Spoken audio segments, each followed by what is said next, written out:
But once again, we meet at a very critical time in our country. We are in the middle of a major economic meltdown put about by the COVID-19 pandemic.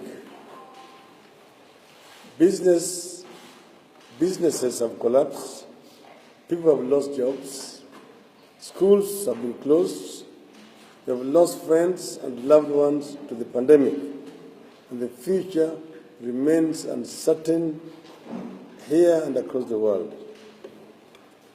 In times like these, we as a party must take time to listen to the aspirations, hopes, wishes, and fears of our people and turn this into action points that ease the burden on our citizens. I trust that the delegates gathered here today will ably capture the concerns from across the nation and equally come up with recommendations on how we can make interventions. As a party, we have worked closely with the government in ensuring that measures aimed at containing the spread of the virus are as humane as possible and do not cause more panic to the people. We agreed that a complete shutdown of the country was going to add more pain and needed to be avoided as much as possible. We will continue with that cooperation even as we move to ease some of the containment measures that have been in place since March this year. We will work with the government to ensure a safe reopening of the economy, including our learning institutions, businesses, and places of worship. As a party, we believe the lives of our people are more precious than our political careers. We will not play games or seek popularity over life and death matters. In the middle of the uncertainties, we as a country are also keen to complete the reform agenda that we embarked on from March 2018 through the Handshake and Building Bridges initiative. The BBI report is around the corner. The forces that have always opposed change, the voices of impunity that thrive on corruption and outright lies have already lined up against the report, yet they have not read it. In the ODM, we take pride that right from birth, about 15 years ago, we have always cleared new pathways and opened new roads so that Kenya and Kenyans can move forward. That is a mission we shall never shy from or abandon. We must therefore get ready to take up the battle to the anti-reform elements that are lining up to stop the nation from moving forward. These anti-reform forces are not new. They are the same ones that opposed a return to multi-party democracy, the same ones who opposed the push for constitutional reforms in the 1990s, the same ones who opposed the new constitution in 2010, the same ones who opposed the unity of purpose between President Uhuru Kenyatta and myself, and the same ones who are opposing the war on corruption and now. But because they have no conscience, no ideals, and no principles that they are ready and willing to live and even die for, they have always benefited from the fruits of what they opposed, and they see no contradiction. The good news is we have defeated these forces before. I promise you we will defeat them again.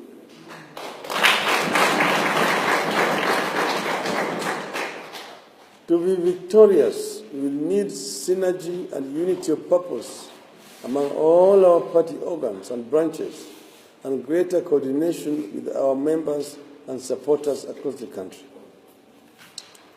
We must strengthen our party at the grassroots and recruit more into our ranks. We must activate and strengthen the youth and women leagues of the party for the contest ahead. We must stay focused and refuse to be distracted by those who fear envisaged reforms. Those dark forces are already working hard to cause fear and disharmony among our citizens. They are corrupting our people with stolen money, and they are beating the drums of war, all in a bid to scuttle change. We must stop them from dragging the country into anarchy. We must forge new alliances and strengthen existing ones, with the aim of getting the country to move forward. Our existing alliance with the pro-reform wing of Jubilee, led by the President, has seen the country move forward in critical areas like fighting corruption and initiating key development projects evenly to more parts of the country. Previously, the dark forces against reform also ensured certain regions were starved of development. We need to re-engage with the veterans of the reform movement in the country and let them know that our country needs their services, sacrifices, and experiences again. We must also re-engage the community-based organizations and elements of civil society, those that have not been auctioned, and work with them in the People's Power project that's about to hit the road. Above all, we must take the message to our people that the changes we pursue are in the best interests of the nation and will create opportunities for everyone. Although the final report of the BBI is not out, we had a preview in the draft launched in November 2019, and in the 9-point agenda we unveiled in March 2018. We are talking about how to grow the national cake so that we can have prosperity to share, how to make our elections peaceful and democratic, how to strengthen devolution, how to ensure safety and security for all our citizens. We are talking about how to end corruption, which has crippled this country, but continues to be the lifeblood of those opposing change today, as they have done in the past. We must take the battle to our opponents and challenge them to state what they stand for, what they want for the country, how they intend to achieve it. We must challenge our opponents to tell the nation where they oppose efforts to ensure shared prosperity, end corruption, end divisive elections, and strengthen devolution. What is the alternative to these proposed reforms? The other day, I talked about expanding the national cake. This is a very fundamental issue that we as a party must embrace. Because what is now not in doubt is that since independence and coming forward, the national cake has not been expanded, except for the period when between 2002 and 2013. The national cake is not expanded to keep pace with the rate of growth of our population. Our population is growing rapidly from 8 million at independence to now 47 million people. Yet the national cake is not expanding. So people are scrambling over peanuts. Recently we witnessed the struggle in the Senate to share resources among our counties. But the members of the Senate were scrambling for 316 billion shillings only. It's a drop of water in the ocean. Taken against a budget of 3 trillion, that's just about 10%. But even 3 trillion should not be the size of the economy of this country. I've been given examples that at the time of our independence, our economy was the size of that of South Korea. In terms of per capita income, in terms of literacy levels, in terms of industrialization, agricultural production, and so on. Kenya and Korea were equal in terms of major economic indicators. 56 years down the road, Korea's economy is 50 times bigger than that of Kenya. Their population is slightly smaller than ours. So they have much more to share. And that's, unless we change direction, which is what is envisioned in the BBI, we will not be able to catch up. That gap will continue to grow, and we will continue to be mired in poverty. These dark forces which have kept us behind are the ones which want to continue to keep this country hostage. We must not allow this to happen to our people. We have a responsibility as a people, as a party, to liberate this country.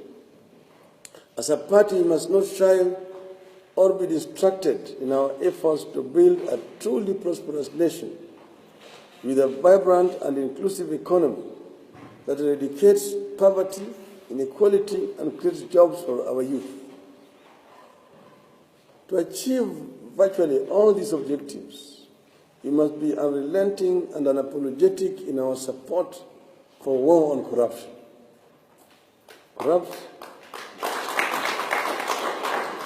Corruption is the single most important cause of the poverty afflicting our people and the underdevelopment afflicting our nation. And the corrupt have no shame. Once they have looted from the public coffers, they move around and flaunt that wealth in terms of trying to support the youth groups, the women groups. They will be giving wheelbarrows, they will be giving mkokotenis, they will be giving water tanks, they will be giving tuk-tuks, and so on and so forth. When they give it, we are not discouraging our youth from taking. Take it. It is actually a product of corruption. But take whatever they're bringing. We have not said they should not take it. But we're saying this is like peanuts, like throwing maize to a chicken so that it can come closer to be arrested, so that it can be slaughtered.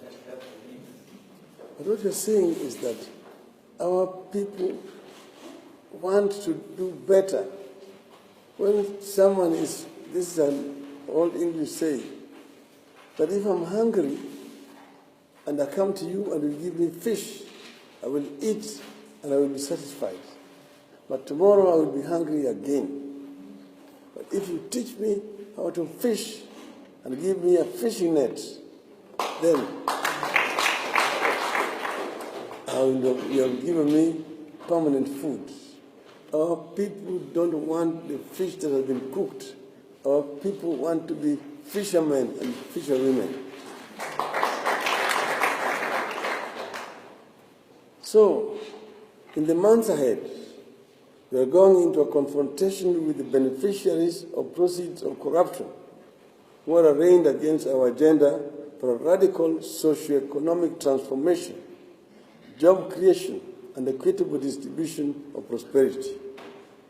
We must win that war, and I'm confident that with your known commitment and support, we shall win the war. ODM. ODM. ODM.